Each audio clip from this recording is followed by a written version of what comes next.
Hey everyone, this is Sam, and today we're going to be taking a look at Persona 5 Strikers, tips and tricks. So in this video, I'm going to do a detailed breakdown for you guys on the fundamentals of the game.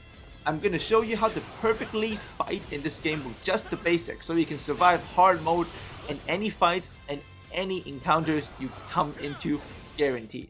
And if you would like to see more Persona 5 Strikers tutorials, you can click on the card above or the playlist in the description below for more P5S tutorials I have made all year long. So, fundamentally speaking, in this game you have two resources. You have your HP, which is your health bar that can get lower than 0, and you have your SP, which is your skill points bar, which allows you to do more skills. And at the same time, in this game, you can also use health points to do skills. Now, if you're not using those resources to do special skills or tricks, you will use the basic actions of standard attack, special attacks, and evade to stay alive the rest of the time, because your resource of using health and skill points to do actions will run out. So majority of the time you will be fighting with basic attacks. Now, although the basic attacks are powerful, as you can see, if you get into a group of enemies, which you'll run into plenty in this game, you will get hurt during your combat animations of your basic attacks. Now, you can use the circle targeting to get into high ground in this game, and then use triangle to trigger another kind of basic attack that doesn't cost any resource points. But the issue with this animation is, once again, although it does a lot of damage, much like the previous basic attack animations, you are still exposed to damage. As you can see, I got hurt here and I lose about 30% of my health, even though I dished out a lot of damage. So overall, especially on hard mode, which is what I'm on right now, if you keep fighting with just basic attacks, you will start losing health points and skill points, and you get to a point of no return where you run out of resources. But there's a counter to this. How you want to fight in this game is you want to hold down R1 to trigger your persona, which normally allow you to lose skills, but you're not going to use it for that unless you have to. What you're going to use that for is you're going to use the R1 hold summon button to do combat animations cancel. So when you're halfway through your basic attack combo, hold R1 and you can see all the enemies are frozen, but my main character, my Joker, was able to land and turn, face the correct direction, and get out of his combat sequence. It's an animation cancel where I can also turn around and look through the entire battlefield, fix my line of sight, line it up, and do my basic attacks again. And you can see when I hold down the summon button, all of my enemies are frozen. The attacks are frozen, everything they do is frozen, but I am not frozen. Although I can't move forwards or backwards or do any action, I can turn and I can cancel out of my animations of the basic attack combo I'm doing. This costs no resources and I can trigger it whenever I want as I hold down the R1. This is absolutely OP in this game. You get this down, you will never get hurt in this game. As you can see, I used 2 hits and I just hold the summon button, turn around, scan the battlefield, realign my sight, and get back to fighting. I don't need to use any resources at all when I'm doing this, and I'm completely safe as I can scan the battlefield, line myself up, do the combo. If I feel like I'm about to be attacked during my combo animation, I cancel out of it by holding out the summon again. I can land, get out of it, refix my line of sight, and get right back to work. This is absolutely OP, alright? And there's another way of doing this also.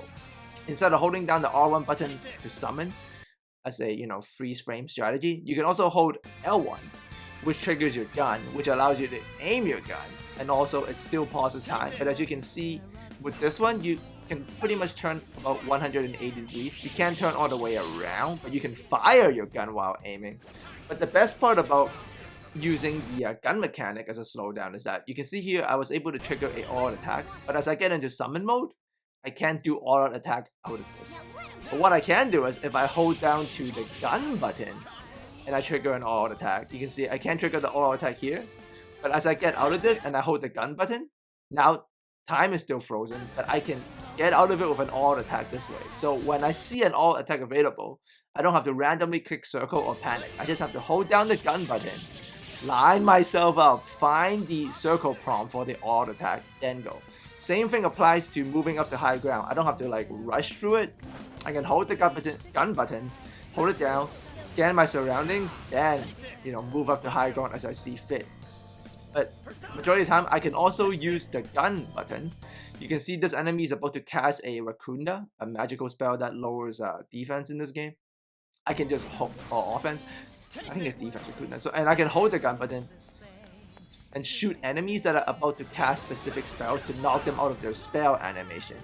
So you can see me in this sequence here using both skills, and I would say majority of the fight you can use the summon button as the freeze frame and also as your combat combo animation cancel to reline up your line of sight and get back to attack. But the gun one is also very useful as you just pause time, scout around to see if anyone is casting a spell, and then you can shoot them. To begin at each fight you have a certain amount of ammo, but even if you use all of them in one fight, they will refill by the end of the fight, so it's not the end of the world. But obviously use your bullets intelligently.